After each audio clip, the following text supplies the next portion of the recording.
Ladies and gentlemen, please welcome the Tim Sports Talk. What's good with it, bro? Hey, how's it going, man? Thanks for having me. No problem, man. Tell everybody where they can find you on social media platform. Yeah, I'm the Tim Sports Talk on YouTube. I also have a Twitter, the Tim's ST. I'm not a big Twitter guy, but mainly you can find me on YouTube at the Tim's Sports Talk. 4 words, TIMS. Yeah, man. It's been a little while since we kind of catching up, man. The last time we had a good stream talk, man, you were having your prediction. I was kind of questioning, hey, man, I don't know. We'll see about it, man. Yeah. And speaking of the season recap, man, let's discuss about your Washington Commanders, man. So let's go by the season recap of the season, of how you felt about the season and how you go on a high note for this team. Yeah, so overall, it was the exact opposite of what I feel like everybody expected the season to be. Not necessarily record-wise. Some people may thought we have gone 9-8, 10-7. We could, if we were on the high side, but we ended up finishing 7-10. But the weird part about it was we were supposed to be a defensive-led football team, and our defense completely flopped this year horribly. It was embarrassing how bad our defense was. So, but yet then our offense wasn't as bad as people expected it to be, I feel like. Taylor Heinicke had some moments where I think they put up 34 up against the Falcons and 30 against the Giants, who were supposed to have somewhat of a decent defense as well. So it was funny to see the complete opposite of the defense was supposed to be a top 5 defense with that great defensive line, 4 first-round picks on it. We had 6 first-round picks on our team in general. It was supposed to be a really good defense, and they completely flopped. But we finished 7-10. Disappointing. The end of the year, we had all the injuries and COVID that just completely. I think we had the 7th seed in week 14. We were right there in the mix, and then we ended up losing until the last week of the season, where we beat the Giants to hurt our draft position. So as soon as we wanted to lose, we win. But anyway, that's pretty much the recap. If you have any other questions, I guess. But yeah, speaking of it, man, what was your thoughts of the name change, man? I know during the offseason, this was the most topic that everybody wanted to know about, but then you want to go on to the Dan Snyder scandal, man. What's your thoughts of Dan Snyder's situation, man? It's kind of been leaking a lot, leaking towards the John Gruden situation. I don't know what's connecting towards Washington. What is the connection? They're doing these email stuff and then the scandals with Dan Snyder, bro. I don't get it. Yeah, Dan Snyder's not a good human being, and I've known that for years, and because I have somebody that's close in my family that used to actually work in the booths, and they were treated like crap. You couldn't look him in the eyes, he thinks he's better than everybody else. But then it's obviously come out that all these women on top of it have said that it was terrible working environment, which again was that relevant to that person that I was talking about. So it sucks to have the worst owner in sports. He's just absolutely terrible in every facet. And the worst part is, of course, the worst part is because he's mistreating women. That's terrible. But the worst part is, it's we don't even get a good team out of it. Roger Kraft has his skeletons in his closet, but at least they have 5 Super Bowls in the last 20 years. We have nothing to show for it, just a negative record. And yeah, but as far as the name change was safe. The name change is boring. It's not exciting, but it's not bad either. A lot of Skins fans hate it. Some people like it, but nobody really loves it. They did a poll. I think it was 5% of the fan base said they loved it, which is pathetic. But it's just a middle of the road name, generic name, safe. They didn't want anything really crazy to go on with it. And the horrible reveal of the name. I don't know if you followed the entire revealing of this team. It leaked several times in several different ways. One was the video that our team president Jason Wright put out, and they left in the Commanders logo. They were blurring out everything, but they left in a Commanders logo. So that was one mistake. They had to do merchandise the first day. So they mailed out a ton of merchandise, and the team store people are taking pictures of it and posting it over social media. And then, of course, it capped off with the helicopter flying around the stadium and zooming in on the team store, and you see a big Commanders logo, sign on the top of the new team store. So everybody knew it was going to be Commanders. And instead of having like, with fans around and excitement and maybe having a ribbon to cut or a banner to drop, it's 4 dudes sitting in the middle of an empty stadium, and all we get is an arm around the shoulder, and he says, okay, we're the Commanders. Yeah, we're the Commanders. And it was just such an anticlimactic, horrible, terrible situation, and it's embarrassing. They make it hard to root for this team sometimes. Yeah, I don't blame you for that. I mean, man, like they just went from no team name. Now it's the Commanders. Like when I looked at the name, I looked at it as like a minor league team. Like I remember there was a team in a different league called the San Antonio Commanders, if I was mistaken. And I was like thinking, man, you might as well just go with the Washington Sentinels instead. Like that would have been more better. I mean, you got the one from the movie, The Replacement. Yeah. That would have been better. Yeah, what was the quarterback's name? Shane Falco. Falco? Yeah, Falco. Yeah. Yeah, we could draft the next Falco. No, it's really hard to sometimes root for this team. They really are putting the pressure on us diehards. I'm not going anywhere. I'm like in a beaten relationship. They're gonna just absolutely torture me until I die. But they just continue, and especially, I mean, one thing I didn't even go through in the season was the Sean Taylor ceremony, the retirement of his jersey for the team. Did you hear about this? Yeah, his jersey was retired, but then that Jackson Mahomes did something disrespectful, which I kind of like. Let's think of that thought of it, man. Like, I didn't think it was like really the respectful way to do that, man. Like, come on, man. Yeah, it turns out he didn't mean it in a disrespectful way. It's apparently his dance that he always does, but I think he put up an L like after I don't know, because of like they just beat us or something. Like it was pretty bush league, as they say. But what was so bad about the Sean Taylor retirement situation was they announced it like 5 days before the game. So nobody had any time to buy plane tickets, to make reservations, to get off work. Like there was nothing, because people from around the country would have came to that game to remember Sean Taylor, right? Like it would have been huge, like of other teams too. I mean, Sean Taylor touched way more than just Washington fans. He had touched people around the league. Like every single safety in the league now talks about how they grew up watching Sean Taylor, and Sean Taylor inspired them to be a safety in the league. So it sucks that we had such an embarrassing, and then they put a street name of Sean Taylor and took a picture of the family in front of the street name, which sounds nice, right? Mm-hmm. But the backdrop is literally like 7 porta pots right behind the sign. Like, you can't make up how embarrassing this whole situation was. And apparently they knew the whole thing they knew for months, but they never announced it to the fan base. And it just seemed like a money grab of crap. We don't have people coming to the stadium, because we have the worst attendance rate in the league right now by like a crazy margin. Like, I think it was like the Lions.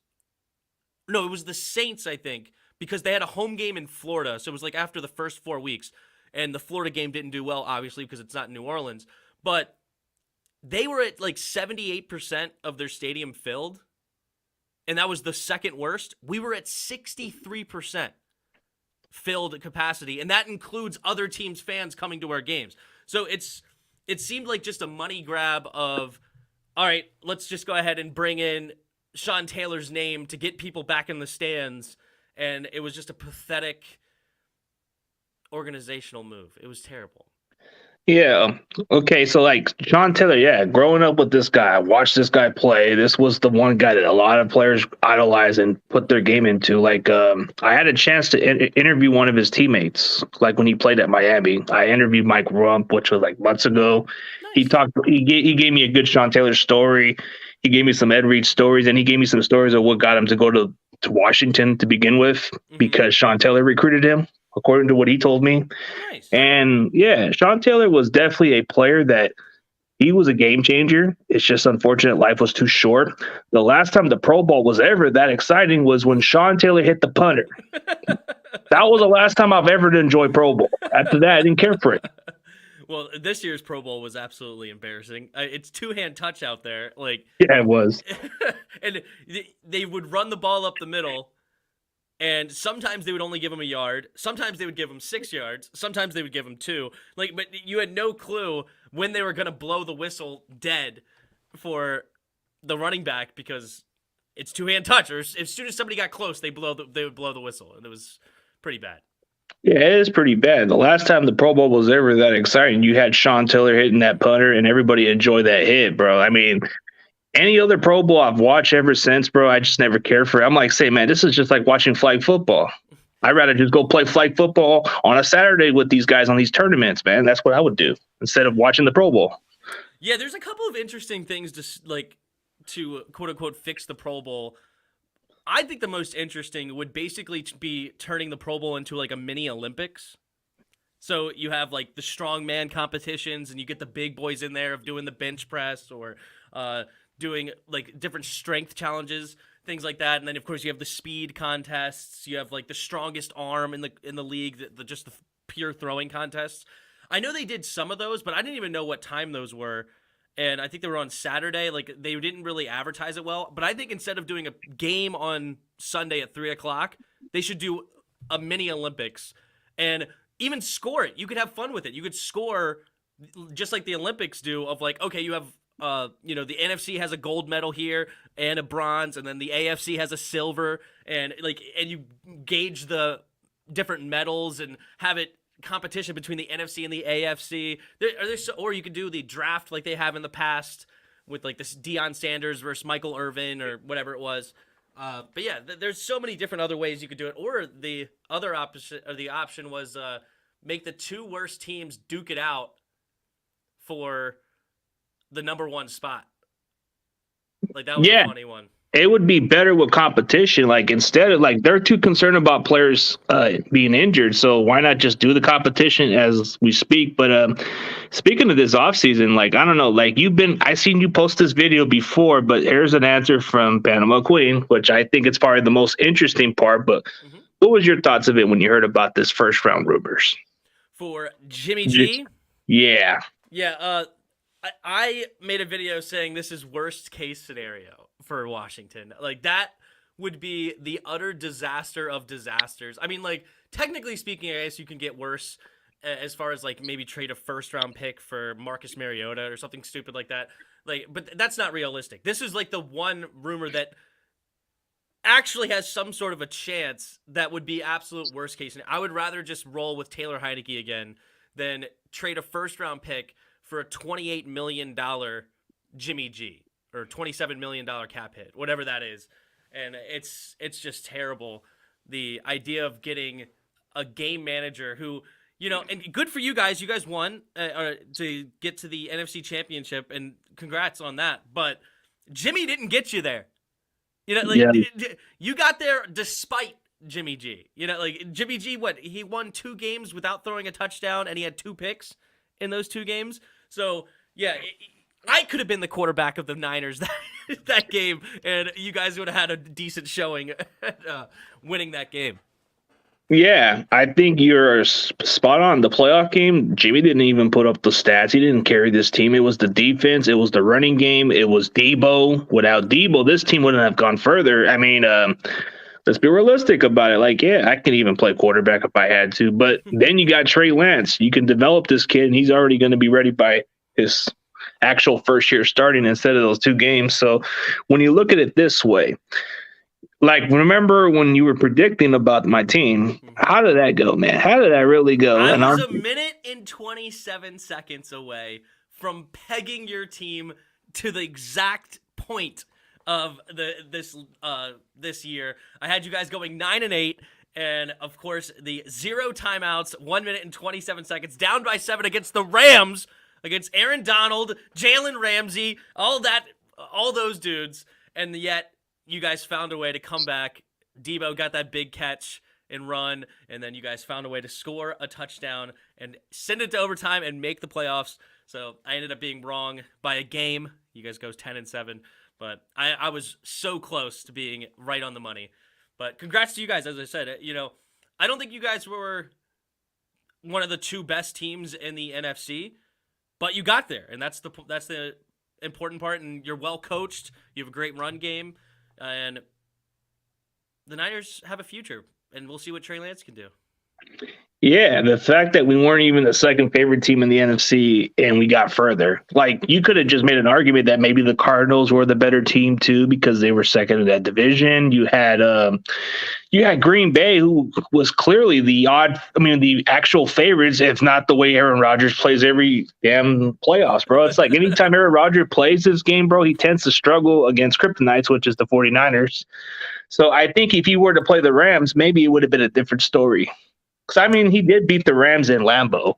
And I just think we just have that numbers advantage against the Packers. So maybe that's where we did take away the Packers' hope and dreams. And then you look at Dallas. I actually had this game as like, man, we'd be okay making the playoffs. I didn't really have us actually winning this game. I was like thinking, man, we'd be lucky to win this game. And I'm like thinking, man, I don't know.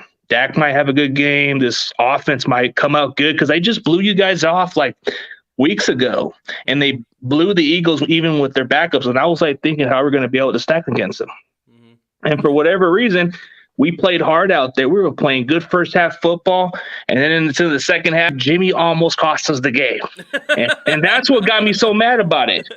And then we won, so it was a great feeling. And I don't know what kind of play call was that from Dallas? A quarterback draw? You don't have no timeout. That was such a stupid call on every level, and they got so mad at the refs. It's like the refs did you a favor. Like you slid 3 yards back, right? Like he just touched the ball, like moved it a little. He was like, all right, well, whatever, screw it. Like because the ref has to be the one to set the ball. You don't get to decide where the ball is as a center. You don't just get to put it down somewhere and it's like, all right, let's line up. No, you got to hand the ball to the ref. The ref has to set it down. And then they were like, why is the ref so slow getting there? It's like the ref has no idea you're about to run a QB sneak. So he has to be at least 15 yards behind the line of scrimmage because what if Dak Prescott has to back up into him? So he has to be able to get out of the way. And it's like they expected the ref to be Usain Bolt running right behind Dak Prescott no matter where he went. And then it was immediately get the ball from him and put it down. Like, it was hilarious watching all the Cowboys fans so irate that the refs screwed them out of a chance to win the game. What screwed them was the terrible decision-making of their quarterback. Because I guess it was Dak Prescott. It came out Dak Prescott made the call. I don't think it was Mike McCarthy. But either way, it was just a terrible call, and you guys benefited from it. Yeah, and it goes down as one of those kind of controversial calls, just like how that Green Bay had that catch play with Des Bryant, and that was one of the more controversial talk. And then you had this game, to me, will come down as the most classic NFL game. No disrespect to the Rams. I think the Niners and Packers had one of the most classic game by far. Low score game, defensive battle. It came down to special teams. I know a lot of they're going to say the Niners and Rams. It was definitely a competitive championship game, but if you want to look at a defensive battle game, you go with the Packers and Niners. It kind of went down to the wire, but nobody scored. It was mostly a defensive battle game. And Rodgers only had one drive. That was it. Yeah, a classic Lambeau, super cold night. And it was funny because a lot of people were basically saying, oh, this should hurt the Niners coming from San Francisco where it's much warmer. But in reality, that helped you guys because it's harder to throw in the cold weather. So that if you can, even though Aaron Rodgers can throw in any weather. So I'm not taking away from you guys that you guys obviously played well, but you guys are a run first team. And so when it comes down to playoff time, cold environments, you got to hand the ball off, tough, hard-nosed football with your offensive line to beat their defensive line. That favored you guys, and it ended up being the winning formula. And yeah, this blocked field goal and a blocked punt. Huge. Yeah, it was momentum. Like the fact that Jimmy Ward blocked the field goal before halftime was huge. The block punt, that was pretty much our season because we were pretty much going to lose that game if we didn't do that. Like, what if our offense didn't even move down the field? What if we just got the punt and it just goes into the regular field? Would Jimmy have marched down the field? I don't know. We would never know. The block punt was pretty much the seal of our season. And then the Rams game, it's not easy to beat your division opponents 3 times. We've seen it happen from time to time, but I think it's only been rare. Like, you've seen it happen with certain division opponents won 3 times. The Steelers, that was the last time you've ever seen it come down to being a Super Bowl champion. The Cowboys beating the Eagles 3 times. It's been rare. So, like, it's kind of been rare to win a lot of times, but especially the Rams, we've been owning them for quite a while, and they got over the hump. It's frustrating.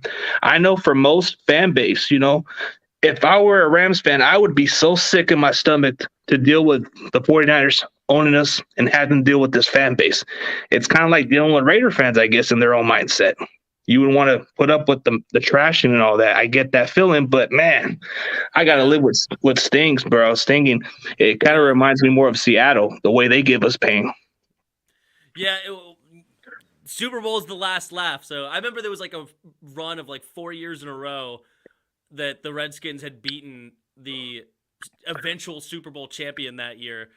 They beat the Ravens when they went. They beat the Steelers when they went. We swept the Giants when they beat the Patriots the second time, and there may have been one more. It may have just been those 3, but I think those were like 3 out of 4 years we beat the eventual Super Bowl champion, but it doesn't mean anything because they get the last laugh. They're the Super Bowl champion. Who cares if you beat them in Week 12?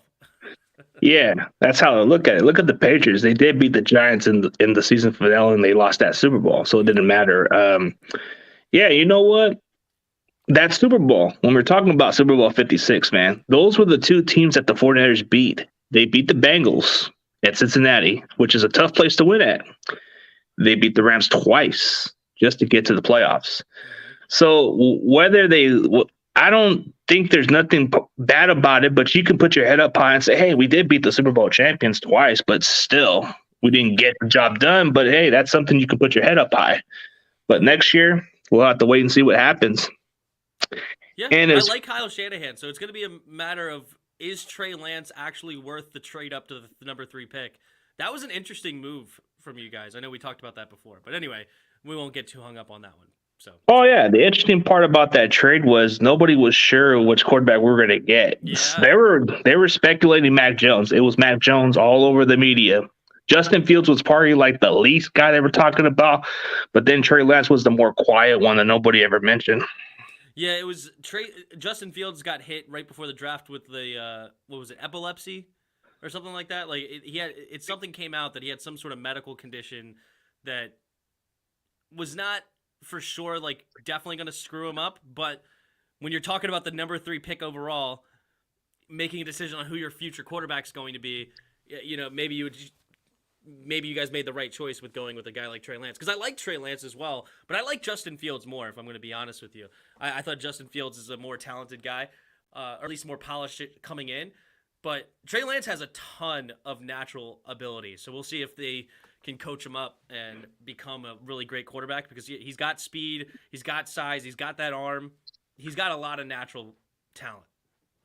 Yeah, he does. And that's the one question everybody's debating about. Is this kid ready? We'll have to know during the offseason. So I know that he's only getting very little experience, and I know his college tape is like 17 career starts in college, very limited, over 300 pass attempts. So that's just a 1-year starter, and then you got very little film at the NFL level. So what are the defense going to prepare for? They're already looking at very little film. Very little. It's kind of hard to figure him out. You got to have at least a few more extra games to be more prepared. You got to be more equipped to what he does. You would know, like, hey, he can run. Okay, we know he can run, but he can throw. We don't know, because he's going to have to work on his accuracy, his footwork, and it's going to take time during the offseason. So that's going to be the one priority to see if this guy is ready or not. So speaking of Jimmy Garoppolo, like, let's say we do offer you guys a trade, but I know you guys do need linebackers. Doesn't linebackers become one of your guys' biggest needs?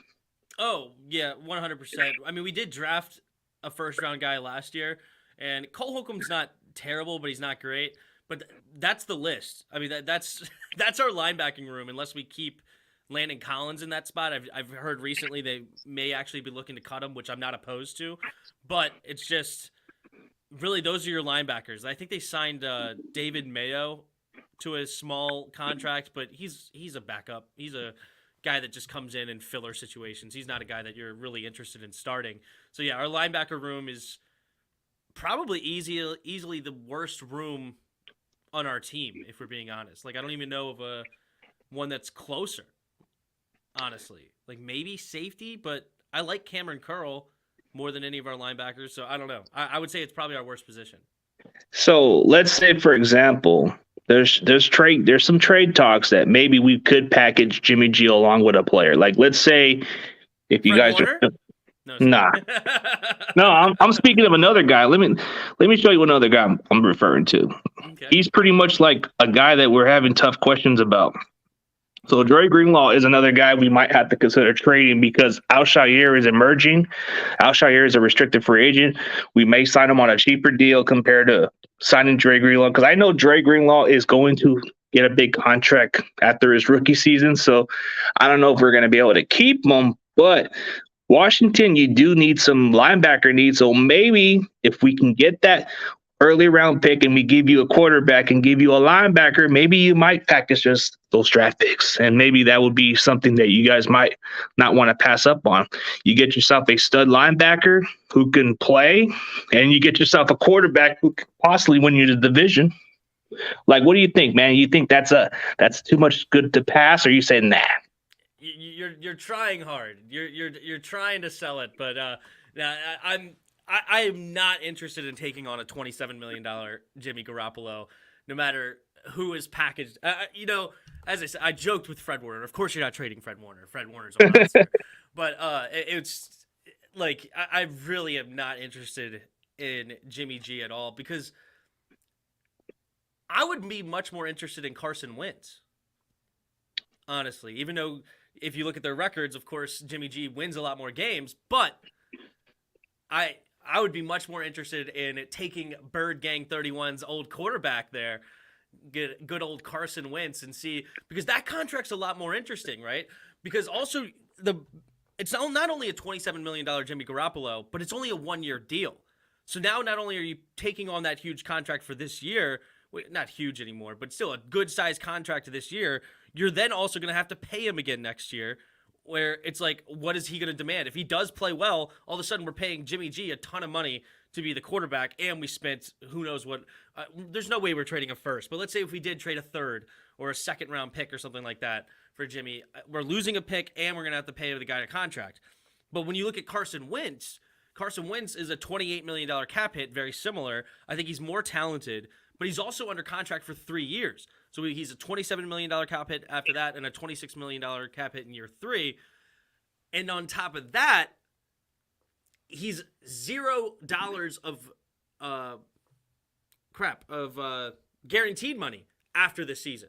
So you could completely cut him stress-free if you needed to, and you could go ahead and draft a quarterback next year. So I think Carson Wentz is a much more appealing candidate to be a quarterback of the future. I don't think he's leaving the Colts. I think the Colts, they're disappointed. A lot of fans are disappointed with how the season ended, which is completely understandable. You can't lose to the Jacksonville Jaguars like that. But I think that he's going to be the quarterback next year, and they're going to improve, and things will get better because I think Carson Wentz still has a lot of potential.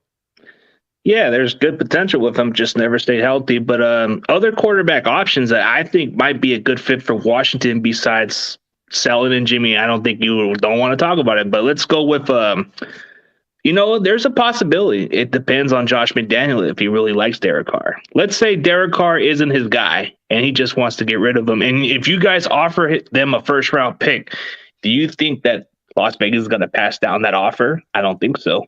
I think maybe they'll probably just get who they want. Josh McDaniels, nobody knows what he can do. I mean, they don't know what to expect because in Denver, he traded away his quarterback. He traded away some talent. So we don't know if he's mature. We know he's been under Belichick for quite a while. We know that his tactics are a little tricky. So we don't know. So let's say you guys are potentially interested in Derek Carr. Let's say they are willing to take that deal or whatever deal. What kind of value would you take for Derek Carr if he was available? It's a good question. I'm definitely interested more in Derek Carr than a guy like Jimmy. And he has only one more year on his deal, but I thought it was around this low. It's only a $20 million cap hit. You're going to have to pay him again. He's 30 years old, which is fine. He can still play a long time. Man, what would I trade Derek Carr? I can tell you this. I'll tell you before I give you a real answer. Here's a fun trade idea that I came up with last offseason that actually is still relevant this year, okay? So, of course, you know the Deshaun Watson situation. If the Raiders were interested in a Deshaun Watson, if we traded 2 first-round picks, okay, to the Raiders, we get Derek Carr and 2 second-round picks back, okay? And then that gives the Raiders enough ammunition of 4 first-round picks in the next 2 seasons to send to Houston for Deshaun Watson. So Houston would get 4 first-round picks. Las Vegas would get Deshaun Watson, and then we would get Derek Carr and 2 first-round picks. Do you think that's a fair trade for everybody?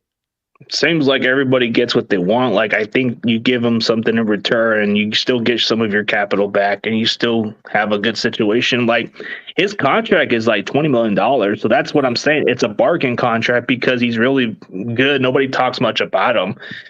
I think he would be like another Stafford, just in a bad team, if anything else. Like, he's been through a lot of offensive coordinator changes, a lot of different culture changes, a lot of stuff. I mean, sometimes a change of scenery is good for every other player. And maybe he would be the best this year's Stafford guy, the guy that got out of Detroit. Maybe this is the guy that needs to get out of Las Vegas, get a fresh start. Sometimes that's what you need. But then when you look at other options, and I don't know if this would happen, man, but let's say you guys do get this guy back, like a possible reunion, Kirk Cousins, man. I don't know what happened with that guy. Is Minnesota really convinced? $45 million cap. You like that? Come on, man. You like that? You like that? No, I don't. I don't there, Kirk. Nope. This is not the comeback against Tampa Bay. No, that's hysterical. But no, I think they hired Kevin O'Connell because Kevin O'Connell does like Kirk Cousins. Kevin O'Connell was the offensive coordinator for I think the last year of Kirk Cousins, if I remember right. I think he was QB coach. You know what? He was a QB coach, and then he became the offensive coordinator the year after when Sean McVay left. So, okay. Yeah, because I think Sean McVay and Kirk Cousins left at the same time, and then but either way, he still coached Kirk Cousins, and I think he likes Kirk Cousins. So I think that they hired him because of that relationship between the two, and I don't think it's really, I'm not breaking news. I think that's an obvious answer. But so I think that the Minnesota is going to stay with Kirk Cousins. I think there's going to be a contract restructure. I don't think they're going to pay him or leave it as a $45 million cap hit this offseason. Maybe turn some of that, like $20 million of it, into a signing bonus over the next 5 years or something like that. And then he then would become like a $29 million cap hit, but then it would be $4 million for the next 4 years, paying him for nothing. But I think he's going to stay, and I'm not interested in Kirk Cousins because he wants fully guaranteed contracts, which makes sense. I'm not hating on him, but it is not team friendly, and it's not. And Minnesota's feeling that real hard right now. So Kirk Cousins is not somebody that I was interested in him back in the day, but he wanted way too much money. He was trying to swing way over his head, and he ended up getting $28 million a year. Again, good for him, but he wasn't worth $28 million. Hence why Minnesota was 13-3 the year before, and then they finished 8-8 once they got Kirk Cousins and paid him all that money. Yeah, it's a lot of money for that guy. But yeah, there's other options to get at quarterback. Doesn't have to cost you much, but I'm hearing a lot of this buzz that maybe a Mitchell Trubisky would be a nice fit for you guys. He wouldn't have to be the big flashy name. He'd probably be like your game manager, maybe give you some wins here and there. I mean, I don't think he's a bad option. I think he benefited just being a backup in Buffalo for 1 year, and then maybe he got a chance to fix a little bit of his game and then maybe go for another team. Yeah, working with Brian Dable, maybe correct some of the issues he had. I'm not interested in Mitch Trubisky as a future guy. If we ended up bringing him in on a smaller contract, kind of like what we did with Ryan Fitzpatrick. We paid $10 million to Ryan Fitzpatrick, and maybe I wouldn't quite pay him that much, but if we did to kind of be the bridge for a rookie, like basically if we ended up with Mitch Trubisky, I would want to draft a rookie, right? Like I'm not looking for Mitch to be my future, but he could be a potential stopgap, which he does have more talent than Taylor Heinicke, and that's just obvious because Taylor Heinicke is small, not a strong arm. He's decently accurate, but not great. So he's got more talent, natural ability than Taylor Heinicke. So I wouldn't be horrified, but I would be horrified if we got him and didn't draft a rookie. Like, I think that would be a terrible move. There's better options out there than Mitch Trubisky. Yeah, I mean there's definitely other options you can definitely consider. I don't know if Minshew's contract is up, but I think he should be a free agent. Then you got Jacoby Brissett. I don't know, like he's kind of like an in and out kind of quarterback, maybe a perfect stopgap quarterback. But then you got Teddy Bridgewater, who just wins games, solid game manager. Maybe not. I don't know if he's still. I think he's like a free agent now because I'm looking at Denver's contract and it looks like he's available. I don't think like if you don't want Jimmy G, you can get yourself a Teddy Bridgewater and it wouldn't cost you nothing. You would save money. The guy that I would want on a free agent, I think he's a free agent. You know what? Let me double check it. Or you know what? I'm just gonna go for it. Who cares? I believe Tyrod Taylor is a free agent. Yep. I would go for that guy and draft a quarterback because he is the Midas touch for rookie quarterbacks, right? Davis Mills, who I liked going into last year's draft. I didn't like that he went to Houston, but he still played well there in Houston. We'll see if he could be the future of Houston. But then they have, what's his name? Of course, you have Justin Herbert. Baker Mayfield played well after he left. Now, Baker Mayfield, maybe not. Josh Allen. He wasn't on Buffalo. He was on Lamar Jackson, right? I think he was on the Ravens. No, he was Lamar Jackson's backup, yeah. But he was in Buffalo. He was in Buffalo, yeah, before they. Then was he not with Baker? In Cleveland, he only went there for 1 year, and that's when Baker was there. He was pretty much. He was a bridge quarterback. Yeah, so he's the Midas touch for whoever rookie you bring in. So that's who I would be interested in going and getting is a Tyrod Taylor and then draft a rookie out of the list of free agents, because the list of free agents is not very intriguing. Not very intriguing. I'm not interested in Teddy, not interested in Mitch. Who else did you say? Minshew. Gardner Minshew. I liked the school he came from. He was coached Washington State. He was coached under Mike Leach, who I like a lot. But he puts up good numbers, like not great, but touchdown to interception ratio is solid. He does decent job as a quarterback in the league. But again, he's just not a guy that I'm intrigued by at all. So Tyrod Taylor, rookie, would be the guy I'd want unless we can go get a Wentz. And then, of course, if we can somehow get our hands on a Russell Wilson or somebody like that, that'd be incredible. But Wentz might be the best option, honestly, because the contract, you don't have to give a lot of capital up for him. He's a veteran quarterback. He's got experience. Because I think Ron Rivera wants a veteran. Because Ron Rivera is a defensive coach. So I think he wants to bring in a guy that can step in day one, lead the offense to, better than what Taylor Heinicke did with 20 touchdowns and 15 interceptions. Give him someone, even if it's like 26 touchdowns and 9 interceptions. Like, even if it's somebody like that can be a better game manager for this team, and then he can get the defense corrected. So Carson Wentz, honestly, might be the best case scenario for all sides. And if he doesn't work out, then go ahead and draft a quarterback in 2023. Yeah, I mean, I know you're just against Jimmy, and I know it's not going to be a discussion, but hey, huge shout out to my boy Wayne Breezy, who's got a really good channel for the Niners community. He's just giving you the suggestion, just trade for Jimmy because he wants Jimmy out too. So that's the way he looks at it. But hey, I got to give a shout out to my boy. Are like trying to contort this idea of we don't like Jimmy, but how can we convince someone else to like Jimmy? And they're trying hard at every angle, and I respect it. You got to. They're trying the best they can, And maybe they can trick some team. And if any team's out there to trick, it is this team. This team is definitely one to completely flop on those moves. Like, if you told me tomorrow that this team traded for Jimmy G, I wouldn't be surprised. I would just be upset.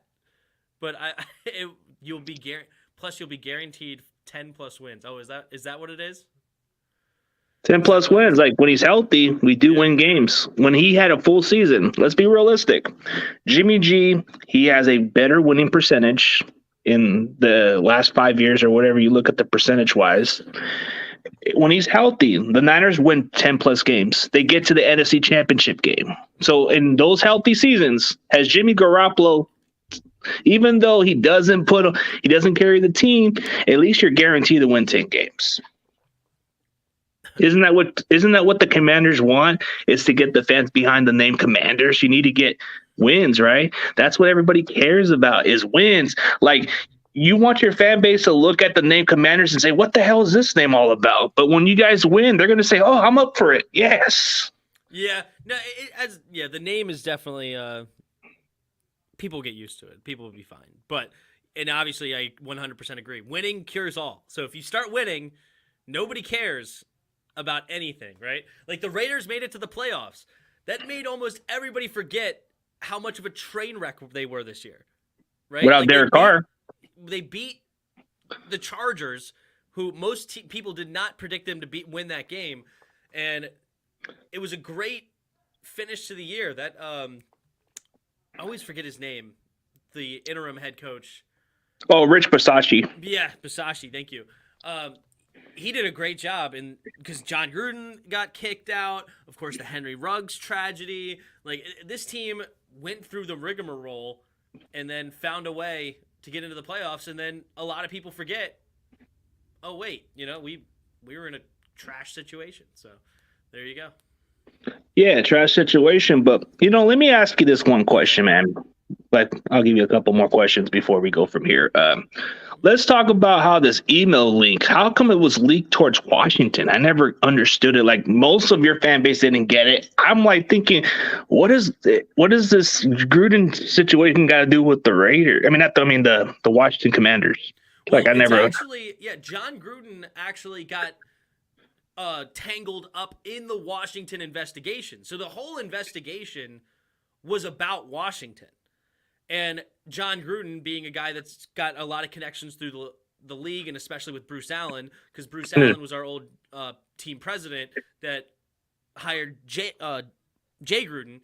So there's connections all over the place. And so it was not actually an email situation where they were looking into John Gruden because John Gruden did something wrong. They were looking into Washington's emails, and then that's how they found the John Gruden emails, and then John Gruden got screwed by the whole situation. And because those got leaked, and then of course, the PC police, and you got to shut everybody down for something they said 10 years ago, and it's unfortunate, but that's how it ties in, because they were looking through all the emails of Washington, and that's how they got a hold of John Gruden. Yeah, kind of just scratches my head a little bit about it. But hey, my boy Rain Breezy is just going to ask you this question. What's your opinion of Jimmy Garoppolo's value? Like, what value? Like, if any other team wanted to get him, what's your opinion about what draft capital would the Niners get in return for him? What draft capital? Okay, so I'm going to try to take this from a different angle from what I want, because I wouldn't give up anything for him. But if a team believed, like you guys are saying, he's not a guy that's special, but he can win you games, he can lead a team, right? Like somebody with a great defense and a good run game, a la us or a la the Steelers would be a great situation for Jimmy G, because they also have a lot of talented receivers with Juju, Chase Claypool, and Deontay Johnson. They got that young Pratt Freiermuth. Najee Harris is an absolute stud. They just got to get an offensive line. So if they drafted a ton of offensive linemen, brought in a guy like Jimmy G, who's way better than Mason Rudolph, who's way better than Dwayne Haskins, then they may be able to actually because they actually have a defense that can perform with TJ Watt is an absolute stud, way better than Chase Young and Montez Sweat. And I would say they may be able to get a third at the highest for Jimmy G potentially. I think the Steelers, a team like the Steelers, may be able to justify trading a third-round pick for a guy like that, depending on their cap situation. I don't remember their cap situation, but that's I think the highest you guys can hope for, and more realistic, maybe like a fourth plus, maybe like a fourth and a seventh or a fourth and a sixth, something like that. Seems like more of a realistic way of how I see it. I mean, we'd be lucky to get a third round pick. Even getting a third round pick at this point is even better than what we're getting right now because I guess one of these fan base of yours, they'll say, hey, we'll give you a fifth. What up, Would you DRG? even? I guess the RG says he'll give us a fifth. What about a fifth? You get Jimmy, we get the fifth round. How about it? Well, no? It would have to be a fifth round next year because we don't have a fifth this year. So we would have to give you a fifth in 2023. So if you want that to get that contract off your books, how about I'm really not interested at all in Jimmy, but a fifth. How about this suggestion? We get a fifth next year, but we gave you Jimmy and you give us Deron Payne. No? Now you want players on top of it. That's funny. No. Yeah. If Deron Payne's on the move, I would want a guy like Derek Carr or Carson Wentz or, of course, Russell Wilson or Aaron Rodgers.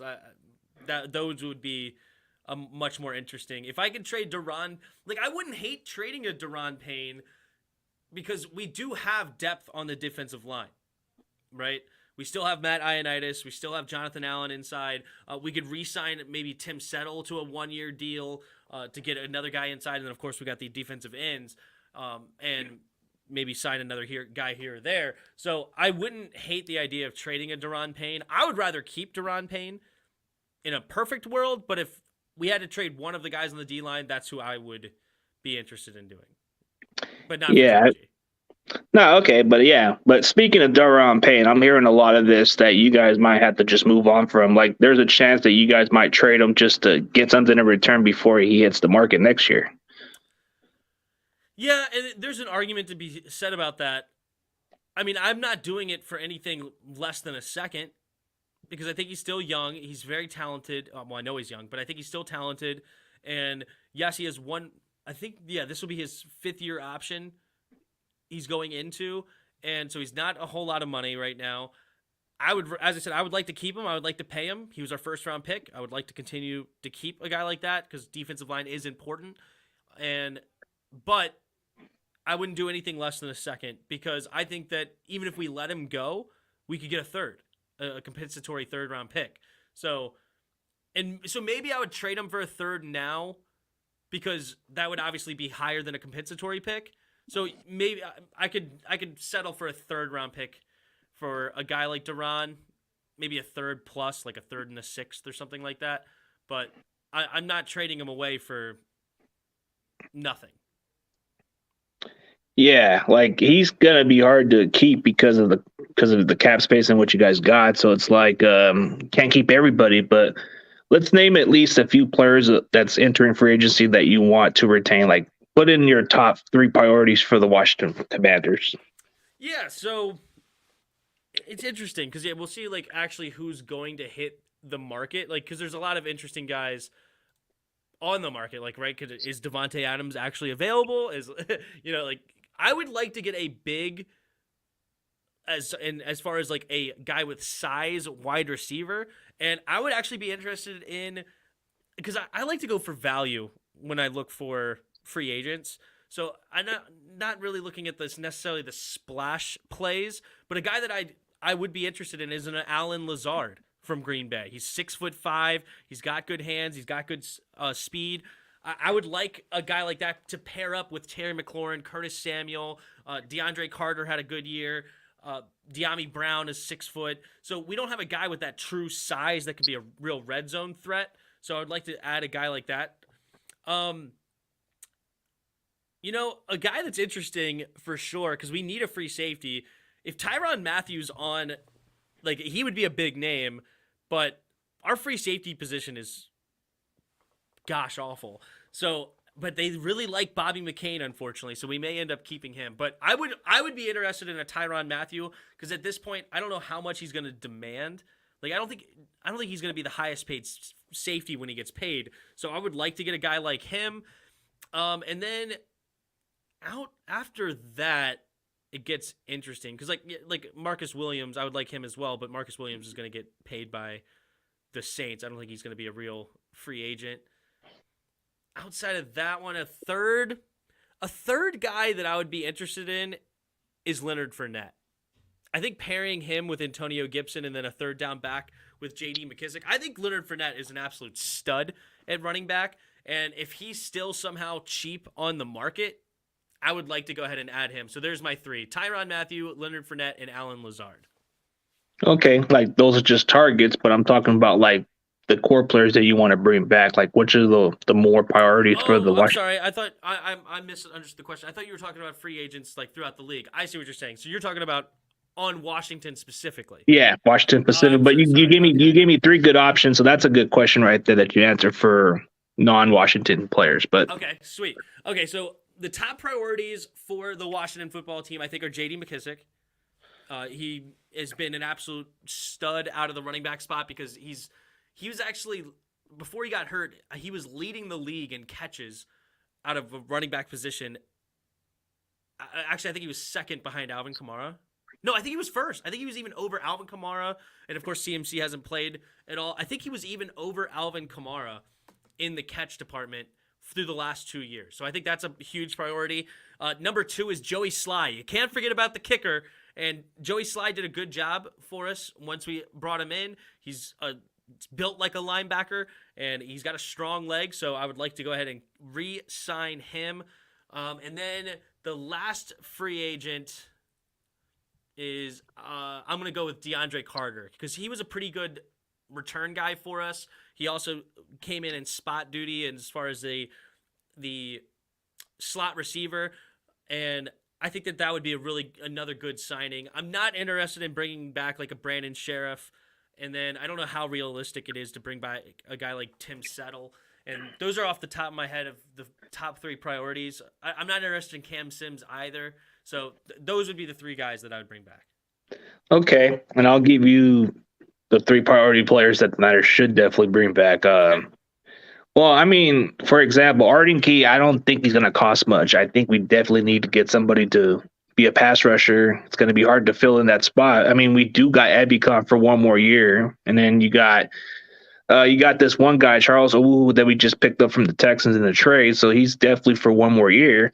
But bringing back Arden Key would be a good idea. And looking at another player, well, I wouldn't say he's technically a free agent, but he's restricted. So bringing back a Juwan Jennings would be a no-brainer. So he's a big red zone target, big physical type receiver that you need, a good blocker. So that would be a guy on my list. As much as I want DJ Jones to come back, it's going to be hard to retain him. But, man, I can only wish. But he might just be hitting a top market value for that position. Defensive tackle is becoming such a good premium. So I would say that's another guy I want to bring back. But we'll see about it. As far as targets and free agency that I might want to see my team go for, man, I like Terrell Edmonds just to replace Jaquiski Tartt. Like, he's got that physicality. He plays in the box role. He would definitely replace Jaquiski Tartt's role a lot better. But if not, if we're just going to roll the dice with Hufanga, then I'm up for it. But I feel like Terrell Edmonds is a much younger and cheaper option, maybe. Or maybe I might need to look more into the value, but I definitely like this kid from the Steelers. And then looking for another option, you look at pass rushers. Man, I might sound crazy, but if Clowney's going to come out cheap, man, I want to take this guy instantly. It's a good risk take. You definitely want to improve your pass rushers. But then I want to look at another guy to add into the receiving core. Cornerbacks can be a need also, but I think we can fill that up during later. I know I'm hearing rumors about Stephon Gilmore is picking between the Seahawks and Niners. I don't know. I can only hope, but we'll see about it. But I definitely do like I like that one cornerback from I don't know, like he's not going to be a big splashy name, but he might fit well with us. I know a lot of people are saying that he's not that good, but who knows? Kevin King might not be too bad. If you put him in a better system, a better situation, I think he'll flourish. Maybe they're just overlooking his struggles. Kevin And King? yeah, he wasn't as bad from the beginning, but later in like in previous season, he's been struggling, but I think he was put out of place. I'm not interested in Kevin King. I think you guys can do better than him. He can't be worse than Dante Johnson. I mean, Dante Johnson is terrible. You may be surprised. No, I don't know. That's interesting.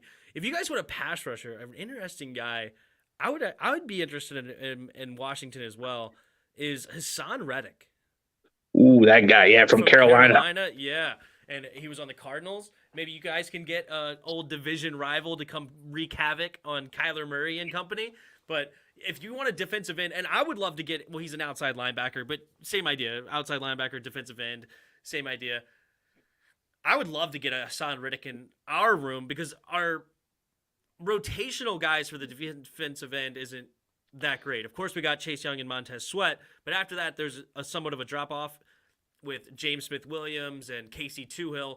If we could get in a guy like Hassan Reddick to come in on third downs and absolutely be a stud to get after the quarterback, that would be an interesting one as well. Yeah, I think he's gonna demand a lot. That's gonna be the one problem because he's a hybrid player. He can be a linebacker and an edge rusher, so he does everything. He's like a premium position that it's rare. Hassan Reddick, like he's definitely a guy who can excel at any system. And plus, he finally reached his ceiling when he was with Arizona that one season where they finally used him more as a pass rusher instead of a linebacker. So there's something you can like about this guy. So he's kind of like in that modern era of Julian Peterson, if I had to be honest. Like he kind of gives you that new Julian Peterson look. Because Julian Peterson, he was like a hybrid too. And they started figuring out ways to use him. And now you're seeing a lot of these hybrid players that come around. There's a lot of them. You got a lot of these players. You got guys who are versatile that can play anywhere. Desmond King's another guy. He can even play the nickel. He can play the nickel, the outside, and even free safety. And he can return kicks. And he probably wouldn't. See, that's another guy we can definitely consider in free agency is Desmond King from Houston. He's definitely a good guy you can put in your secondary. Fair enough. Yeah, I see Hassan Reddick as a starter ain't no backup. And I agree, he's not a backup, but I'm saying if a rotational guy, because defensive ends don't play every snap, right? Like they'll play like 60-70% of the snaps. So if you rotate between Chase Young, Montez Sweat, and Hassan Reddick all equally, they're all fresh. They can get after the quarterback. They can be a tremendous trio. And, we'll see who's the actual starters at the end of the day. But he's going to get starters minutes, even if he came here, even though he may not be listed literally as a starter on the depth chart. Definitely, man. But I think he'll be a starter for any other team right now. So I think that's where he's going to get his big dollars. There's some cheaper options with prove-it deals, like maybe a Dante Fowler because he didn't pan out with Atlanta. Maybe you'll be able to find his resurgence of what he did in LA instead of what he did in Atlanta. Maybe you get that Dante Fowler. And that's a good flyer to take. And the sad part is no other team is signing him right now. He's available to sign anywhere right now or when he got cut. That's definitely another guy in the same similar situation. Be a rotational guy for us that could get quality minutes. Yeah, I don't hate that idea at all. Yeah, definitely, man. But appreciate you on the show, man. I'm gonna definitely give you your final saying, and you can tell the audience where they can find you, and then we can definitely catch up sometime, man. All right, cool. Thanks for having me for sure. Thanks for everybody watching. Yeah, I am the Tim from the Tim's Sports Talk on YouTube. You can find me over there. Do Washington content mostly. I also do play-by-play commentary for basically a lot of the NFL games, every primetime game. We did the Super Bowl and all the playoff games. So come and hang out over there. And thanks for watching. And I guess he actually really did roll out. So thanks again, CG, for having me. And until next time, see ya! See you later.